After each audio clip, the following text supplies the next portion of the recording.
it for one. Exactly. So if you had to rate We're doing the 15,000 miles. Oh, that God. for you and that bike, where are you at? Give me a 1 to 10. That's definitely for the bikes I've owned, like a 9. Oh yeah. It's really been a do-it-all kind of bike for me, which made sense to put a little bit of money into. It was a lot of fun, but then getting back on this, it just feels like home. Really enjoy it. What's going on, everybody? Thank you so much for tuning in to another video.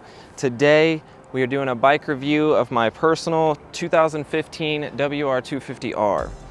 I've owned this for about 5 years now, and it's been such an amazing machine, but there are some things that I think it definitely needs to have added onto it in order to have its full potential. So we're going to go over the order in which you should purchase the upgrades, but most importantly, what it's like to be behind the bars of the WR for over 15,000 miles, and answer the question of why, over all the years of buying and selling and trading different types of motorcycles, has this one remained in the garage and been my chosen platform for the perfect lightweight adventure bike. Yeah, exactly. And it's just been a staple, man. Like, I remember when I started out with the KLX and really loved it. Just outgrew it pretty quick and wanted a little bit more power. So it was between this one and the DRZ, and this one was much lighter. So What do you think some of the most essential modifications you've done to that bike? yeah, like just looking at like John had a brand new WR today, and it's like you have to have the handguards and the skid plate to start with because you don't want to break your levers. Everybody knows that. So aside from that, one of the things that really woke the bike up for me was the tuner. It's fuel injected, so it's really high strung power. The throttle's a little bit choppy, so when you put the fuel tuner on there, it actually has a throttle control, and it helps you smooth out the throttle with that. So that was a Yeah, part of the delivery thing that I've noticed, especially like when you bought the bike, you had a hard time with it because it's a different power delivery. Give us a little, brief piece about that. Yeah, so basically coming from the KLX, it was a very tame bike. It didn't have a whole lot of power on the top end. You could just put around, bumble along, and it wasn't very tall. So with this one being a taller bike, it's a little bit harder, and you have to get used to the power, which wants to be in the high revs. So if you're just in first gear trying to put along, it's not going to do you as well as if you stand up, get in second gear, and really getting those higher revs. This bike's going to be much more capable and happy. Yeah, I mean, instant night and day difference when you started riding that. When you got it, you were killing it left and right, and then I think it took you about a month to really get used to keeping her in the higher rev, which for a slow, very technical deep track, it was kicking your ass for a while. But now I can't imagine you on a different bike, especially for doing what we do. Yeah, I think like whenever I talk to people and they want one, it's like, are you tall enough is like a big one, you know, because for you, like, you can manhandle this bike, but for like to own it would be kind of silly. Yeah. So you got to look at your inseam. You got to make sure the seat height's okay, and what are you doing with the bike? Are you just wanting to do gravel roads? You don't want to go overkill with power and speed just to have the best bike, and then you're not enjoying it because, you know, it's flying out of your hands everywhere you go. That's a really good point.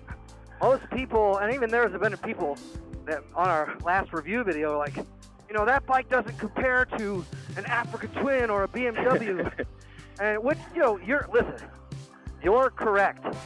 But that was not what we were trying to convey. At no point we're like, this is the best bike ever. Right. I was conveying that for me, it was the best bike I've ever had. Exactly. So if you had to rate that for you and that bike, where are you at? Give me a 1 to 10. That's definitely for the bikes I've owned, like a 9. Oh yeah. This has been a bike for me that just does it all. Like we were talking about earlier, going to the Indian demo rides, and I'm riding brand new 2020 at the time, you know, the Chief and this FTR and all these like really cool bikes, and it was a lot of fun. But then getting back on this, it felt like home, man. I really enjoy it. I can do all the KT trips, stuff like this. I ride it to work through the week, so it's really been a do-it-all kind of bike for me, which made sense to put a little bit of money into. mod it, build it for what I want, and just really enjoy it. I would say that of the offerings that the motorcycle world has for 250 DualSports, the WR is up there. And what does it come in at weight-wise? It weighs 295. Yeah, I've got like 200 pounds on you on bike alone. Plus, what are we talking for, like horsepower numbers out of that thing, like stock number?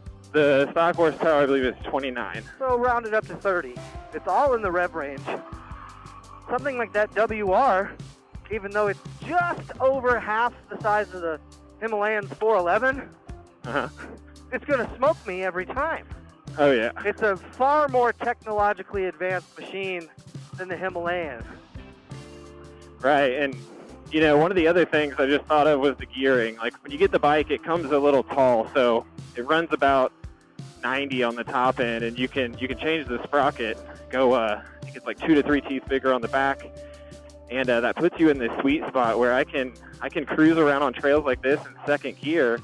Because it's a wide ratio gearbox, I can, you know, right now I'm going about 13 miles an hour, and I can go all the way up to like 20, 25. So second gear is really, really good, whereas your bike, you're probably mostly in first. Dude, I've been in first all day. Yeah, so that's something to get used to when you first get it, is really staying in the right gear range for your style of riding. Yeah, and when you did that, like earlier today when we did Brickyard, I took it up the big hill, and your first gear, when you need to go fast and climb, all but useless, because it's just... Yeah. But if you were like stuck on the side of a big hill, it's really cool having that granny gear to just drop in first, and you're going to crawl up that booger. Oh, yeah. So I definitely say, before you get one, definitely find a friend who has one and ride it. Make sure you can test drive it, because this bike is not for everybody. It's not a beginner bike. Oh, absolutely. Would not recommend so this many to people, I'm somebody. going to buy the WR because it's the fastest, most powerful thing you can get in the 250. I'm like, well, you ain't got the chops to be doing that. You should not do that. A big difference between the Himalayan and the WR, and I only compare the two so often because that's the bikes that we are both so familiar with now. Right. Because he is a water-cooled bike, so you've got radiators, you got coolant tubes, you have coolant that you should be changing out. It's a little more, you know, it's a much better bike, but you got to be a little more careful about what kind of rocks you're throwing it at. Right. If you pop a fucking radiator, you're done. That's it. You're done.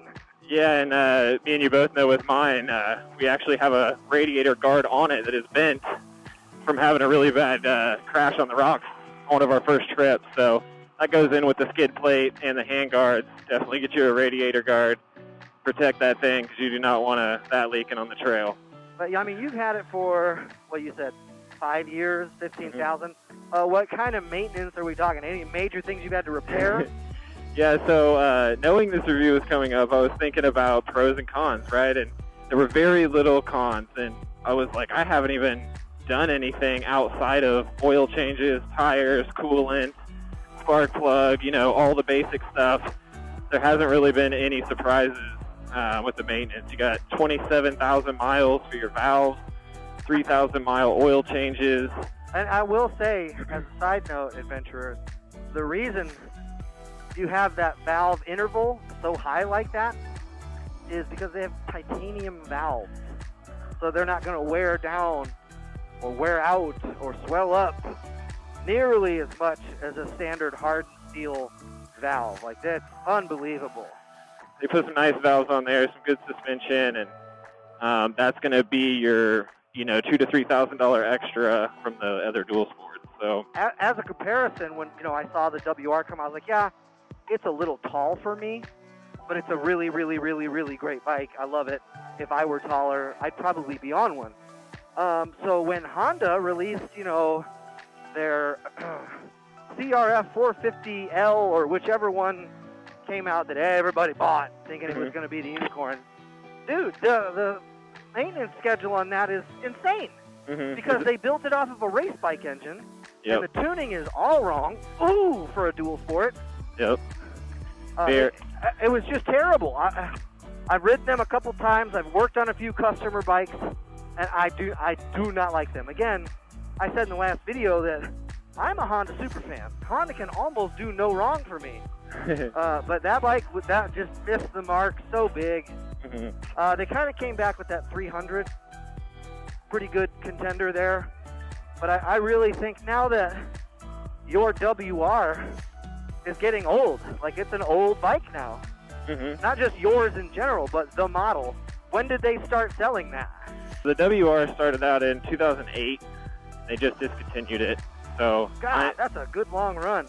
Yeah, mine's actually a 2015, but it doesn't, nothing changes throughout any of the years. So parts availability for these things is like through the roof. Like you can get anything aftermarket, a bunch of colors, a bunch of designs. You're not just going to have like one option when it comes to a back rack or, you know, even a skid plate. Many options for some cool aftermarket stuff. But other than that, you know, we got the basics covered.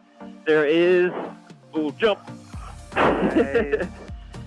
There is a couple of other extra guards I put on there. There's a little front sprocket guard that's kind of cool. It's metal instead of plastic. So there's some things that aren't really necessary to do right away, but definitely if you're going to be doing some trail riding like we do, you're going to want to add a little bit of protection just for longevity and being on the trail as far out as we go. You don't want to have silly little problems that you can take care of ahead of time. One of the things that you failed to mention is one of the only times you had that bike break down, where it stopped running. Talk a little bit about that.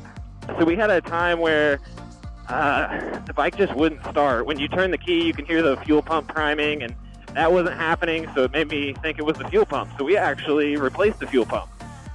We tested my old one, and it actually worked. It just wasn't as strong as the new one we bought. So we went ahead and put the new one in there.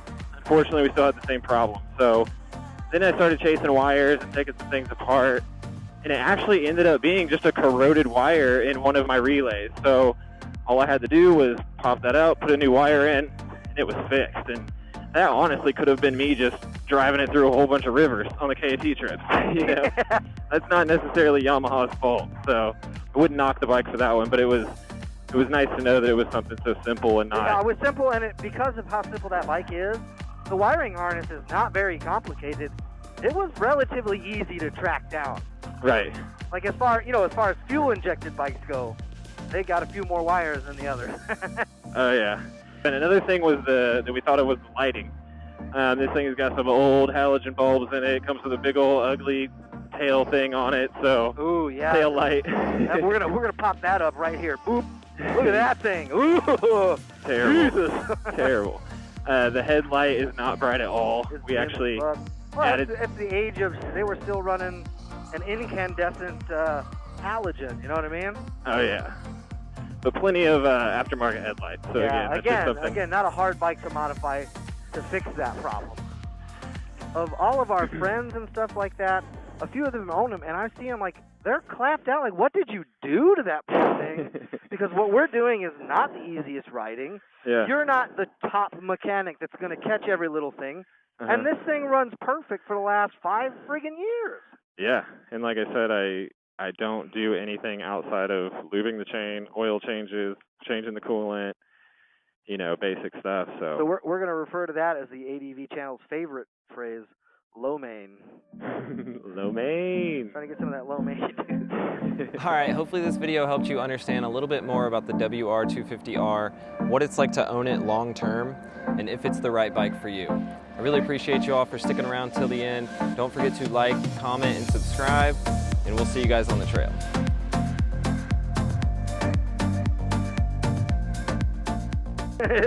Yeah, so we've had this bike on every single video except for one. Had it for about 5 years now. We're doing the 15,000 miles. Oh, God! Yep. We both fucked that up. Oh, no. 15,000 miles. Hey, look backwards. Coming soon.